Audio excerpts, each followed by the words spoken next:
اللهم صل على سيدنا ومولانا محمد أفضل صلواتك بعدد معلوماتك وبارك وسلم وصل عليه. بسم اللہ الرحمن الرحیم. عزیز طلباء کرام، امید ہے انشاءاللہ العزیز آپ سب خیر و عافیت کے ساتھ ہوں گے. جامع السنن الترمذی جلد ثانی کے ابواب المناقب عن رسول اللہ صلی اللہ علیہ وسلم کے باب ما جاء فی فضل النبی صلی اللہ علیہ وسلم کے دوسرے حصے کے ساتھ اللہ جل شانہ کے فضل و کرم سے آپ احباب کے خدمت میں حاضر ہونے کا موقع ملا. بحمد اللہ تعالی. عزیز طلباء کرام، آج ہمارا سبق نمبر 476 ہے، تو بڑھتے ہیں اپنے سبق کی طرف.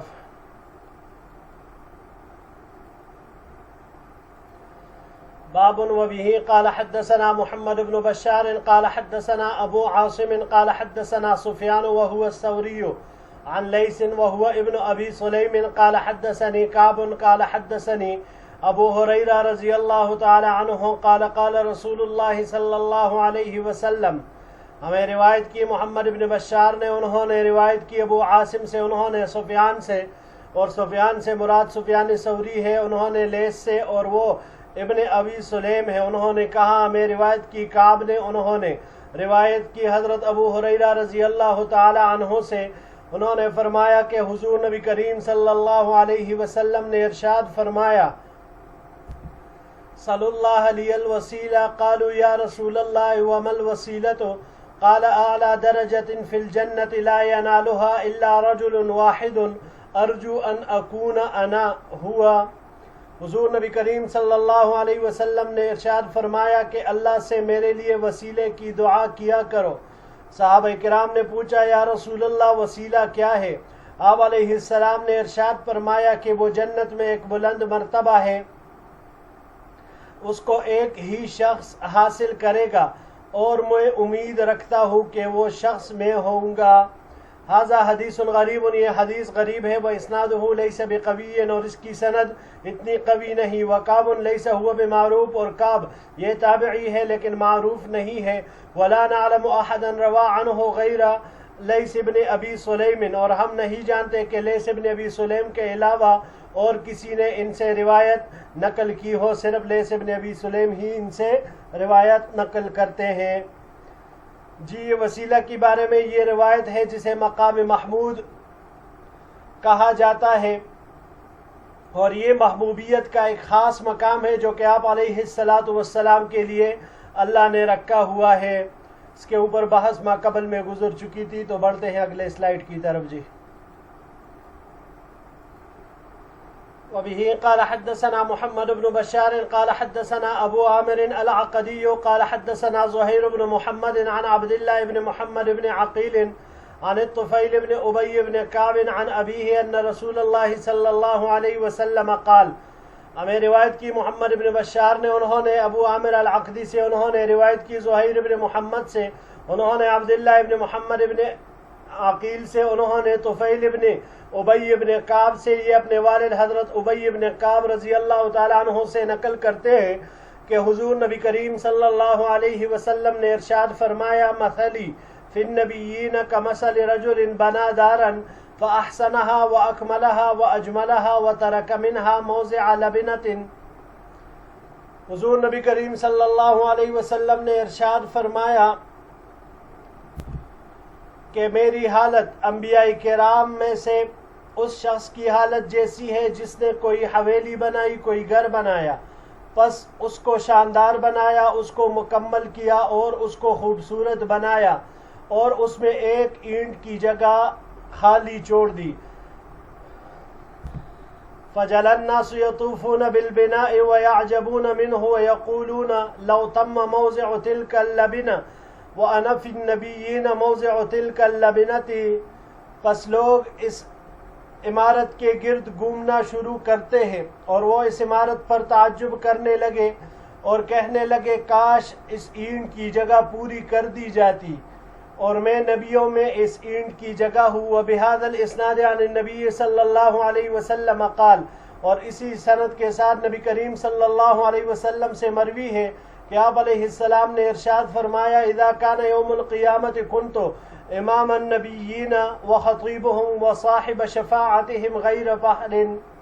آپ علیہ السلام نے ارشاد فرمایا کہ جب قیامت کا دن آئے گا تو میں نبیوں کا پیشوا ہوں گا، ان کا متکلم ہوں گا اور ان کا سفارشی ہوں گا غیر فخر، اور یہ بات میں بطور فخر نہیں کہتا بلکہ اظہار حقیقت کے طور پر کہہ رہا ہوں۔ ھذا حدیث حسن صحیح غریب، یہ حدیث حسن صحیح غریب ہے۔ وبه قال حدثنا ابن ابی عمر قال حدثنا سفیان عن ابن جدعان عن ابی نضرة عن ابی سعید رضی اللہ تعالی عنہ قال قال رسول اللہ صلی اللہ علیہ وسلم۔ ہمیں روایت کی ابن ابو عمر نے، انہوں نے سفیان سے، انہوں نے ابن جدعان سے، انہوں نے ابو نضرہ سے، انہوں نے ابو سعید سے رضی اللہ تعالی عنہ، انہوں نے فرمایا کہ حضور نبی کریم صلی اللہ علیہ وسلم نے ارشاد فرمایا انا سید ولد آدم یوم القیامت ولا فخر وبیدی لواء الحمد ولا فخر۔ میں قیامت کے دن اولاد آدم کا سردار ہوں گا اور یہ بات بطور فخر نہیں کہتا، اور میرے ہاتھ میں حمد کا جھنڈا ہوگا اور یہ بات بطور فخر نہیں کہتا۔ وما من نبی یومئذ آدم فمن سواه الا تحت لوائی وانا اول من تنشق عنه الارض ولا فخر۔ اور اس دن کوئی بھی نہیں ہوں گے آدم علیہ السلام اور وہ انبیاء جو ان کے علاوہ ہے، مگر وہ سب میرے جھنڈے تلے ہوں گے اور میں وہ پہلا شخص ہوں گا جس سے زمین پٹے گی، اور یہ بات میں بطور فخر نہیں کہتا بلکہ اظہار حقیقت کے طور پر۔ وفی الحدیث قصۃ، اس حدیث میں ایک لمبا مضمون ہے۔ وہذا حدیث حسن، یہ حدیث حسن ہے۔ جی عزیز طلباء کرام، یہ پہلی روایت سلائیڈ کی جس میں آپ علیہ السلام نے اپنے اور اپنے جیسے دوسرے حضرات انبیاء کرام کی مثال ایک گھر اور ایک حویلی کے ساتھ دی کہ جس کے بنانے والے اللہ جل شانہ ہے۔ اللہ جل شانہ نے اس کو بنایا اور خوب اچھی طرح سے خوبصورت کر کے بنایا، مگر اس میں ایک اینٹ کی بقدر جگہ چھوڑی۔ اب دیکھنے والے دیکھتے ہیں اور تعجب کرتے ہیں کہ کیا ہی خوبصورت گھر ہے، لیکن کاش یہ اینٹ والی جگہ اس پہ اینٹ لگی ہوتی۔ آپ علیہ السلام فرماتے ہیں کہ میں ہی وہ اینٹ والی جگہ ہوں، یعنی اللہ جل شانہ نے اس حویلی کو میرے ذریعے سے مکمل کر دیا۔ نبوت کی حویلی پوری ہو گئی، سلسلہ نبوت پورا ہو گیا، اب قصر نبوت میں کسی اینٹ کی جگہ نہیں ہے۔ یہ روایت عزیز طلباء کرام ما قبل بھی الفاظ کے تھوڑے سے اختلاف کے ساتھ ابواب الامثال میں ذکر ہو چکا ہے۔ بڑھتے ہیں جی اگلے سلائیڈ کی طرف۔ وبه قال حدثنا محمد بن اسماعیل قال حدثنا عبد الله بن يزيد المقرئ قال حدثنا حيوة قال حدثنا كعب بن علقمة سمع عبد الرحمن بن جبير أنه سمع عبد الله بن عمرو رضي الله تعالى عنه أنه سمع رسول الله صلى الله عليه وسلم يقول۔ ہمیں روایت کی محمد بن اسماعیل نے، انہوں نے عبداللہ ابن یزید المقری سے، انہوں نے روایت کی حیوہ سے، انہوں نے روایت کی کعب ابن علقمہ سے، انہوں نے عبد الرحمن ابن جبیر کو سنا کہ وہ کہہ رہے تھے کہ انہوں نے عبداللہ ابن عمر رضی اللہ تعالی عنہ سے سنا، انہوں نے کہا کہ عبداللہ ابن عمر رضی اللہ تعالی عنہ نے حضور نبی کریم صلی اللہ علیہ وسلم کو فرماتے ہوئے سنا اذا سمعتم المؤذن فقولوا مثل ما يقول ثم صلوا علي فإنه من صلى علي صلاة صلى الله عليه بها عشرا۔ حضور نبی کریم صلی اللہ علیہ وسلم نے ارشاد فرمایا کہ جب تم مؤذن کو سنو تو کہو جیسا وہ کہتا ہے، مطلب اذان کا جواب دو جس طرح وہ الفاظ دہراتا ہے، پھر اس کے بعد مجھ پر درود بھیجو، اس لیے کہ جو بھی مجھ پر ایک مرتبہ درود بھیجے گا اللہ جل شانہ اس پر اس کے عوض 10 بار رحمت بھیجیں گے۔ ثم صلوا لي الوسيلة فإنها منزلة في الجنة لا تنبغي إلا لعبد من عباد الله وأرجو أن أكون أنا هو ومن سأل لي الوسيلة حلت عليه الشفاعة۔ پھر اللہ جل شانہ سے میرے لیے وسیلے کی دعا کرو، وسیلہ ایک مرتبہ ہے جنت میں، مناسب نہیں ہے وہ مگر اللہ کے بندوں میں سے ایک بندے کے لیے، اور میں امید رکھتا ہوں کہ میں وہ ہوں گا وہ بندہ، اور جو شخص میرے لیے وسیلے کی دعا کرے گا اس کے لیے میری شفاعت واجب ہو جائے گی، لازم ہوگی جی۔ ھذا حدیث حسن صحیح، یہ حدیث حسن صحیح ہے۔ قال محمد عبد الرحمن ابن جبیر ھذا قرشی وهو مصری، او عبد الرحمن ابن جبیر ابن نفیر شامی۔ امام بخاری رحمہ اللہ فرماتے ہیں کہ عبد الرحمن ابن جبیر جو اس روایت میں آئے تو یہ قرشی ہے، مصری ہے، جبکہ عبد الرحمن ابن جبیر ابن نفیر وہ شامی ہیں۔ جی عزیز طلباء کرام، اس حدیث مبارک کی وجہ سے بعض حضرات جو اذان کے بعد دعا پڑھتے ہیں تو اس میں آخر میں ایک جملے کا اضافہ کرتے ہیں، وَارْزُقْنَا شَفَاعَتَهُ يَوْمَ الْقِيَامَةِ إِنَّكَ لَا تُخْلِفُ الْمِيعَادَ۔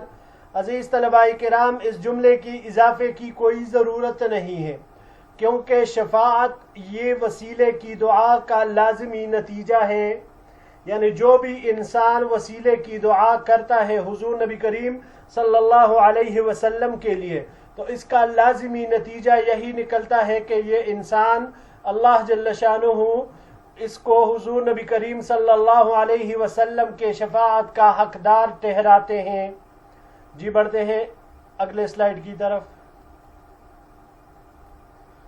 وبه قال حدثنا علي بن نصر بن علي الجهزمي قال حدثنا عبيد الله بن عبد المجيد قال حدثنا زمعة بن صالح عن سلمة بن وهرام عن عكرمة عن ابن عباس رضي الله تعالى عنهما قال، ہمیں روایت کی علی بن نصر بن علی الجہزمی نے، انہوں نے عبید اللہ ابن عبد المجید سے، انہوں نے زمع ابن صالح سے، انہوں نے سلمہ ابن وہرام سے، انہوں نے عکرمہ سے، انہوں نے عبداللہ ابن عباس رضی اللہ تعالی عنہما سے، قال جلس ناس من اصحاب رسول اللہ صلی اللہ علیہ وسلم ينتظرونه قال فخرج حتى اذا دنا منهم سمعهم يتذاكرون فسمع حديثهم فقال بعضهم عجبا۔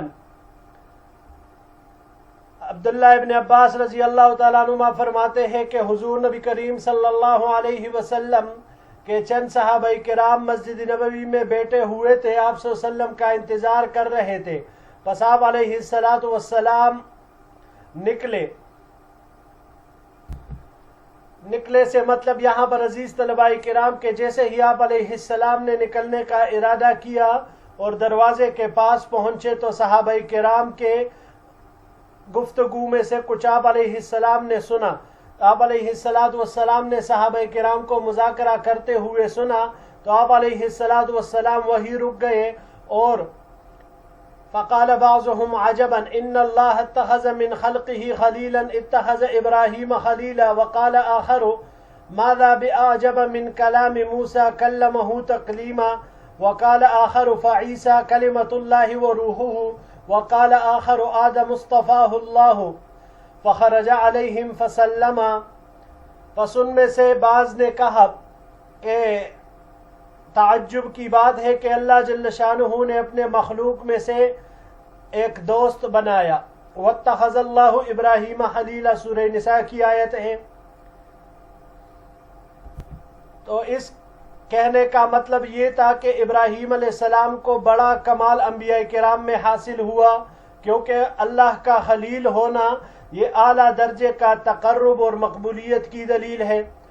اتخذ ابراہیم، وقال آخر، دوسرے نے کہا ماذا بأعجب من کلام موسیٰ کلمہ تکلیما، موسیٰ علیہ السلام کے ساتھ ہم کلامی سے زیادہ حیرتناک بات کیا ہے؟ وکلم اللہ موسیٰ تکلیما، یعنی موسیٰ علیہ السلام کو ابراہیم علیہ السلام سے زیادہ فوقیت حاصل ہے، فضیلت حاصل ہے۔ وقال آخر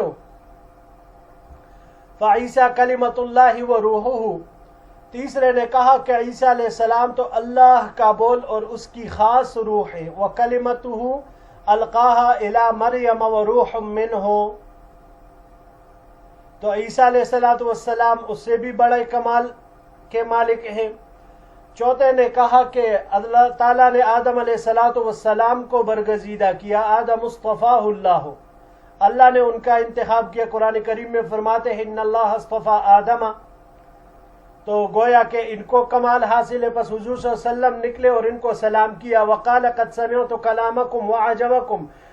حضور نبی کریم صلی اللہ علیہ وسلم نے ارشاد فرمایا میں نے آپ لوگوں کی باتیں سنی اور آپ کے حیرت کو بھی سنا. ان ابراہیم خلیل اللہ وهو كذلك وموسى نجی اللہ وهو كذلك وعیسیٰ روحه وکلمته وهو كذلك وآدم اصطفاه الله وهو كذلك الا وانا حبیب اللہ ولا فخر وانا حامل لواء الحمد یوم القیامہ ولا فخر. بے شک ابراہیم خلیل اللہ ہے، اللہ کے دوست ہے، اور وہ اسی طرح ہے. اور موسیٰ علیہ السلام اللہ کے ساتھ سرگوشی کرنے والے ہیں، اور وہ ویسے ہی ہے. عیسیٰ علیہ السلام اللہ کا کلمہ اور خاص روح ہے، اور وہ ویسے ہی ہے. اور آدم علیہ السلام کو اللہ جل شانہ نے برگزیدہ کیا ہے، اور وہ ویسے ہی ہے. اور سنو، میں اللہ کا حبیب ہوں، اور میں فخر نہیں کر رہا بلکہ بطور اظہار حقیقت بیان کر رہا ہوں. اور میں قیامت کے دن حمد کا جھنڈا اٹھانے والا ہوں گا، اور میں فخر نہیں کر رہا. وَأَنَا أَوَّلُ شَافِعٍ وَأَوَّلُ مُشَفَّعٍ يَوْمَ الْقِيَامَةِ وَلَا فَخْرَ وَأَنَا أَوَّلُ مَنْ يُحَرِّقُ حِلَقَ الْجَنَّةِ فَيَفْتَحُ اللَّهُ لِي فَيُدْخِلُنِيهَا وَمَعِيَ فُقَرَاءُ الْمُؤْمِنِينَ وَلَا فَخْرَ وَأَنَا أَكْرَمُ الْأَوَّلِينَ وَالْآخِرِينَ وَلَا فَخْرَ. اور قیامت کے دن میں سب سے پہلا سفارش کرنے والا اور پہلا سفارش قبول کیا ہوا ہوں گا، اور کوئی فخر نہیں کر رہا اس پر. اور میں ہی پہلا شخص ہوں گا جو جنت کے کنڈے ہلاؤں گا، جنت کے دروازے کے جو دستے ہیں ان کو ہلاؤں گا. بس اللہ جل شانہ میرے لیے جنت کے دروازے کھولیں گے، اور اللہ جل شانہ مجھے جنت میں داخل کریں گے، اور میرے ساتھ غریب مؤمنین ہوں گے. اور میں فخر نہیں کر رہا، اور میں اگلوں اور پچھلوں سب میں سے سب سے زیادہ معزز اور مکرم ہوں گا، اور میں فخر نہیں کر رہا بلکہ یہ تمام باتیں اظہار حقیقت کے طور پر بیان کر رہا ہوں. ھذا حدیث غریب، یہ حدیث غریب ہے. جی واضح ہے، اس میں کسی تفصیل کی ضرورت نہیں ہے. آخری سلائیڈ کی طرف بڑھتے ہیں. وبه قال حدثنا زيد بن أخزم الطائي البصري قال حدثنا أبو قتيبة سلم بن قتيبة قال حدثني أبو مودود المدني قال حدثنا عثمان بن الضحاك عن محمد بن يوسف بن عبد الله بن سلام عن أبيه عن جده قال. ہمیں روایت کی زید بن اخزم الطائی البصری نے، انہوں نے ابو قتیبہ سلم بن قتیبہ سے انہوں نے کہا. ہمیں روایت کی ابو مودود المدنی نے، انہوں نے عثمان بن الضحاک سے، انہوں نے محمد بن یوسف بن عبداللہ بن سلام سے، انہوں نے اپنے والد سے عبداللہ سے، اور انہوں نے اپنے دادا سلام سے نقل کیا ہے. انہوں نے کہا مکتوب فی التوراۃ صفت محمد صلی اللہ علیہ وسلم وعیسیٰ ابن مریم یدفن معه قال فقال ابو مودود قد بقی فی البیت موضع قبر. عبداللہ ابن سلام رضی اللہ تعالیٰ عنہ بیان کرتے ہیں کہ تورات میں حضرت محمد صلی اللہ علیہ وسلم کے اوصاف مذکور ہے، اور ان میں سے یہ بھی ہے کہ حضرت عیسیٰ علیہ السلام آپ کے ساتھ دفن کیے جائیں گے. بس ابو مودود نے کہا کہ روضہ میں ایک قبر کی جگہ باقی ہے. ھذا حدیث غریب، یہ حدیث غریب ہے. ھذا قال عثمان بن الضحاک والمعروف الضحاک بن عثمان المدینی. اسی طرح قال عثمان ابن ضحاک نے، اور معروف یہ ہے الضحاک ابن عثمان المدینی. یہاں پر عثمان ابن الضحاک ہے لیکن معروف الضحاک ابن عثمان المدینی ہے. وبه قال حدثنا بشر بن هلال الصواف البصري قال حدثنا جعفر بن سليمان الضبعي عن ثابت عن انس بن مالک رضی اللہ تعالی عنہ قال. ہمیں روایت کی بشر بن ہلال الصواف البصری نے، انہوں نے جعفر بن سلیمان الضبعی سے، انہوں نے ثابت سے، انہوں نے انس بن مالک رضی اللہ تعالی عنہ سے، انس رضی اللہ تعالی عنہ نے فرمایا لما كان اليوم الذي دخل فيه رسول الله صلى الله عليه وسلم المدينة أضاء منها كل شيء جس دن حضور نبی کریم صلی اللہ علیہ وسلم مدینہ منورہ میں وارد ہوئے تو اس دن مدینہ منورہ کی ہر چیز روشن ہو گئی تھی. فلما كان اليوم الذي مات فيه أظلم منها كل شيء وما نفذنا عن رسول الله صلى الله عليه وسلم الأيدي وإنا لفي دفنه حتى أنكرنا قلوبنا. اور جس دن حضور نبی کریم صلی اللہ علیہ وسلم کی وفات ہوئی تو مدینہ منورہ کی ہر چیز تاریک ہو گئی، اور ابھی ہم نے حضور نبی کریم صلی اللہ علیہ وسلم کو مٹی دے کر ہاتھ جاڑے بھی نہیں تھے. یعنی ابھی تک ہم آپ صلی اللہ علیہ وسلم کو دفن ہی کر رہے تھے کہ ہم نے اپنے دلوں کو عجیب انجانا پایا، یعنی قلوب کی طمانیت اور وہ کیفیت جو آپ علیہ السلام کے حیات میں تھی وہ اب ختم ہو گئی تھی. ھذا حدیث حسن غریب، یہ حدیث حسن غریب ہے. عزیز طلباء کرام، یہ جو پہلی روایت یہاں پر حضرت عیسیٰ علیہ السلام کی نبی کریم صلی اللہ علیہ وسلم کے ساتھ دفن ہونے کی ذکر ہوئی، تو یہ بات عبداللہ ابن سلام رضی اللہ تعالی عنہ نے تورات کی بات ذکر کی ہے. صحیح احادیث میں ایسی کوئی بات ثابت نہیں ہے. باقی جن روایات میں حضرت عیسیٰ علیہ السلام کا حضور نبی کریم صلی اللہ علیہ وسلم کے ساتھ دفن ہونے کا اس میں تذکرہ ہے، جیسے مثال کے طور پر مشکات میں روایت ہے، اور اسی طرح بعض روایات میں ام المؤمنین عائشہ صدیقہ رضی اللہ تعالیٰ عنہ کی روایت ہے، تو اس میں بھی یہ ذکر ہے. مگر حافظ ابن حجر رحمہ اللہ ام المؤمنین کے روایت کے بارے میں فرماتے ہیں کہ وہ ثابت نہیں ہے. مشکات کی جو یہ روایت ہے فَيُدْفَنُ مَعِيَ فِي قَبْرِي، تو اس کی سند معلوم نہیں ہے، کیونکہ مشکات میں یہ روایت ابن الجوزی کے حوالے سے منقول ہے، اور ابن الجوزی یہ ایک واعظ تھے اور بہت عرصے کے بعد یہ آئے ہیں، تو اس لیے صرف ان کا حوالہ کافی نہیں ہے. اب دوسری بات یہاں پر یہ ہے عزیز طلباء کرام کہ عیسیٰ علیہ السلام کا آپ علیہ السلام کے ساتھ دفن ہونا، کہ یہ آپ علیہ السلام کی فضیلت کے اوپر دلیل ہے. یعنی ان کو یہ پسند ہے کہ وہ آپ علیہ السلام کے پاس قبر پالے، وہاں پر وہ دفن ہو، تو یہ آپ علیہ السلام کے کمال اور فضیلت کے اوپر دلیل بن رہی ہے. جی عزیز طلباء کرام، یہی تک ہمارا آج کا سبق تھا. انشاءاللہ العزیز زندگی رہی تو اگلے درس میں مزید روایات کے ساتھ پھر آپ کی خدمت میں حاضر ہوں گے. السلام علیکم ورحمۃ اللہ وبرکاتہ.